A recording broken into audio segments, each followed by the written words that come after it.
안녕하세요. 인행쌤입니다. 오늘은 독서에 관한 이야기를 해보려고 합니다. 어떤 책을 추천하기보다는 선생님의 독서 습관에 대해서 한번 얘기해 보려고 합니다. 사실 쌤은 독서를 좋아하는 사람이 아니었습니다. 어쩌면 지금도 그렇게 책을 좋아하는 사람은 아닌 것 같습니다. 하지만 어릴 때부터 독서의 중요성에 대해서는 많이 들었었고, 또 그리고 선생님이 인생을 살아가면서 어떻게 하면 좀 더 멋있는 사람이 될까 고민해 봤을 때 책을 많이 읽어야 되겠다 이런 결론에 도달하게 되었고, 그래서 약간의 의무감으로 책을 읽고 있습니다. 쌤은 살면서 스스로와 지키고 싶은 약속 중에 하나가 내 나이만큼 그 해의 책을 읽자는 겁니다. 예를 들면 20살에는 20권의 책을, 그리고 40살이 되면 40권의 책을, 그리고 60살이 된다면 60권의 책을 읽는 것이 목표입니다. 지금까지 살아오면서 그 약속을 지켰던 해도 있었고, 지키지 못했던 해도 있었는데, 그 약속을 지키고 지키지 못한 것보다 더 중요한 게 포기하지 않고 매년 매년 노력하는 그 자세가 더 중요하다고 생각합니다. 선생님의 독서 스타일은 좀 특이합니다. 한 번에 한 권의 책을 읽는 것이 아니라 한 번에 여러 권의 책을 읽습니다. 그 이유는 같은 책을 계속 읽고 있으면 좀 따분하기도 하고 금방 실증이 나기 때문에 금방 또 다른 책을 읽고 좀 읽다가 또 다른 책을 읽는 식입니다. 지금 선생님 폰에 저장되어 있는 지금 읽고 있는 책의 목록인데요. 보면 알겠지만 올해 지금 8권의 책을 읽었었고요. 좀 바빠서 책을 많이 읽지 못했네요. 그리고 지금 읽고 있는 책 목록입니다. 음, 지금 현재 ing 중인 책이 한 36권 정도 되는 것 같네요. 이 방법이 꼭 좋다고는 할 수 없지만 혹시나 책을 읽다가 금방 흥미가 떨어지는 사람이 있다면 선생님처럼 해보는 것도 나쁘지 않을 것 같아요.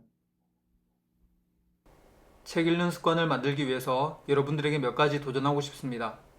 첫 번째는 어떤 습관을 만들기 위해서는 정말 내가 만들고 싶은 습관인지에 대한 확실히 필요한 것 같습니다. 막연한 생각으로 시작하는 건 실패할 가능성이 높습니다. 그래서 먼저는 여러분들에게 독서에 관한 책을 찾아보기를 추천합니다.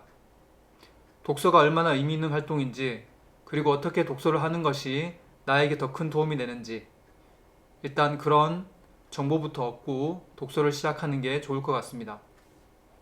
두 번째는 독서 목표를 세우되 아주 낮은 기준으로 목표를 세우라는 것입니다. 선생님이 지금 실제로 행동으로 옮기고 있는 습관 전략이기도 한데요. 스티븐 기즈가 쓴 습관의 재발견이라는 책을 읽고 도전을 받아서 몇 년째 선생님이 실행으로 옮기고 있는 전략입니다. 바로 이 책인데요. 어, 혹시나 습관을 만들고 싶은데 잘 안 되는 학생들이 있다면 이 책을 추천합니다. 우리 뇌는 처음 무언가를 시작할 때는 저항이 제일 크지만 막상 그 일을 유지하는 데는 저항이 그리 크지 않다고 합니다. 예를 들면 책 하루에 한 장 읽기, 이렇게 낮은 목표를 설정해서 실행으로 옮기는 겁니다. 대신 중요한 건 하루에 한 장 읽기로 목표를 정했다면 그 목표는 지키기 위해 노력을 해야 된다는 겁니다. 혹시나 지키지 못한다면 그 수준을 좀 더 낮춰야 합니다. 내가 하루에 책 한 장 읽는 것이 힘들다면 하루에 한쪽 읽기, 이렇게 목표를 낮출 수도 있습니다. 중요한 건 목표의 크기가 아니라 정말 내가 꼭 지킬 수 있는 수준으로 목표를 정하고 그걸 지키면서 하루하루를 보내야 한다는 겁니다. 선생님은 이 책을 읽으면서 도전을 많이 받았기 때문에 습관을 만들고 싶은 마음이 있는 사람은 스티븐 기즈의 습관의 재발견이라는 책을 꼭 읽어보시기를 추천합니다. 그리고 선생님이 지금까지 읽은 책들을 정리하는 어플이 있는데요. 아주 예쁘게 디자인된 어플이기 때문에 여러분들도 나중에 시간이 되면 한번 사용해 보시기를 추천합니다. 자, 여기 보면은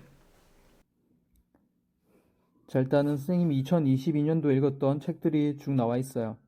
그래서 이렇게 쌓아보기를 누르면 이렇게 기업 모양으로 이렇게 선생님 읽은 책들을 볼 수가 있고요. 또 이렇게 리스트형으로도 볼 수가 있습니다. 그래서 내가 그 해 읽었던 책들을 이렇게 한 번에 확인할 수가 있습니다. 자, 할 말은 많지만 선생님이 다니는 교회의 목사님의 말씀으로 마무리하려고 합니다. 좋은 그리스도인이라면 반드시 세 가지 질문에 언제든지 대답할 준비가 되어 있어야 한다. 첫 번째, 당신이 지금 읽고 있는 성경은 어디입니까? 두 번째, 지금 당신이 온 마음을 다해서 기도하고 있는 기도 제목은 무엇입니까? 세 번째, 당신이 지금 읽고 있는 책은 무엇입니까? 항상 이 세 가지 질문에 언제든지 대답할 수 있는 멋진 여러분이 되시기를 축복합니다. 감사합니다.